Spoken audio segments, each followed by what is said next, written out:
why we needed to introduce a range of strict new controls in the effort to curb this latest wave of COVID infections. I explained that while we didn't at that stage have evidence that the new, more virulent strain of COVID was in our country, the safest and most responsible thing to do was to proceed on the assumption that it was already here.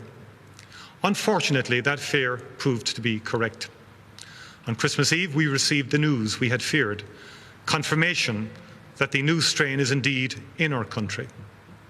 While international research into this new variant is ongoing, it is already very clear that we are dealing with a strain of the disease that spreads much more quickly. Indeed, it is spreading at a rate that has surpassed the most pessimistic models available to us. With the disease spreading much faster, the threat of our health system being overwhelmed, and the risk of increased sickness and death among our vulnerable and older populations is obvious. And it has become urgent. In the week before Christmas, we were seeing about 5% of tests coming back as COVID positive. Yesterday, 18% of those tested were infected with the disease. Over the last 7 days, more than 8,000 cases have been confirmed. That is a 61% increase on the previous week. This latest surge is different to the second wave.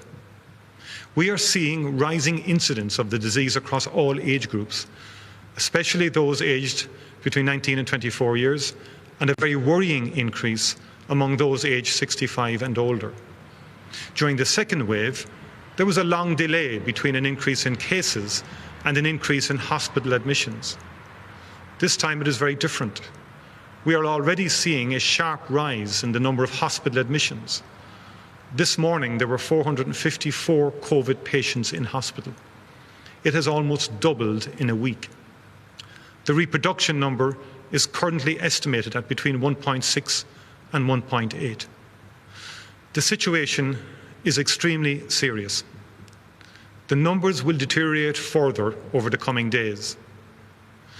As we have navigated the different phases of this crisis together, I've always been clear that we will do what we need to do to suppress the virus when it is growing, and it is now growing exponentially. The truth is that with the presence of the new strain and the pace of growth, this is not a time for nuance in our response. We must apply the brakes to movement and physical interaction across the country.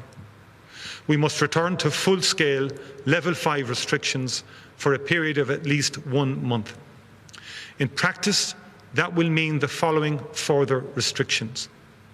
From this evening, no visitors are permitted in private homes or gardens unless they are providing care to children, the elderly or vulnerable, or are part of a support bubble. No social or family gatherings should take place in any setting. There will be an exemption for weddings where up to 6 guests will be allowed, and funerals where up to 10 mourners will be allowed. You should stay at home except for travel for work, education or other essential purposes, or to take exercise within 5 kilometres of home. All non-essential retail and gyms will close tomorrow at close of business. All public health analysis is showing that schools are safe, and schools will reopen, but slightly delayed to the 11th of January. By extending this break by 3 days, the new restrictions I'm announcing this evening will be in place for more than 10 days when schools open.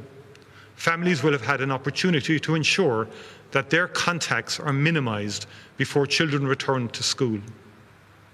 The last time that we faced such restrictive measures was when this disease first exploded in our midst in early 2020. I am deeply conscious that we are in a very different space now. We are all weary from the bottom of our hearts of this disease and the impact it has had on our lives. The next month, as we face into these strictest controls in the depth of winter, is going to be very tough for everyone. But there is another key difference between then and now. After a year of the most extraordinary effort by the most talented scientific minds on earth, we have safe and effective vaccines. We have the most technologically advanced factories in history, working around the clock, producing this life-saving intervention, and we have a global supply chain distributing it around the world. For the first time since this awful disease landed on our shores, we truly have an end in sight. Thousands of vaccines are arriving here weekly, and by the end of January I am confident that many tens of thousands of our most vulnerable citizens and our healthcare workers will have been vaccinated. The vaccines are now being administered efficiently and safely, but this will take time. The virus can still do immense damage until we have progressed much, much further with the vaccination programme. We are a society that looks out for the people around us.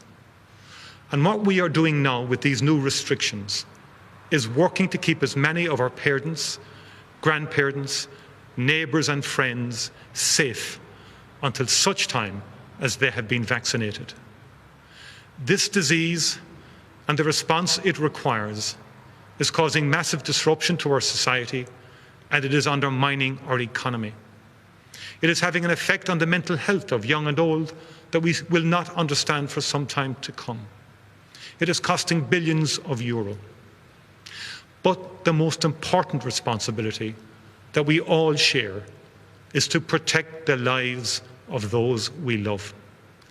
The actions that we are taking as a society and as individuals is saving lives.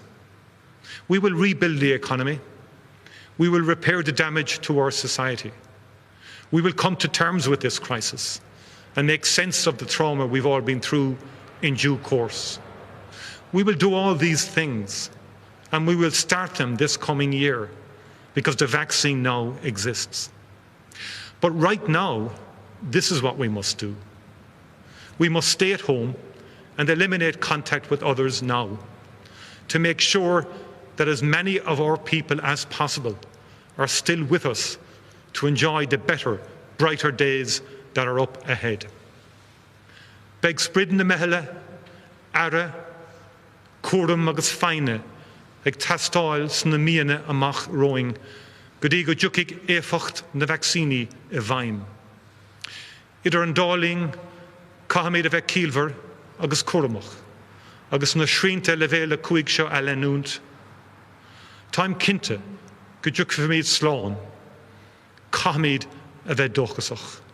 Mar a deir an seanachil is é an dóchas lia gach an ró. Banachtaí na hablíne ormh ilig, go raibh míle maithagamh.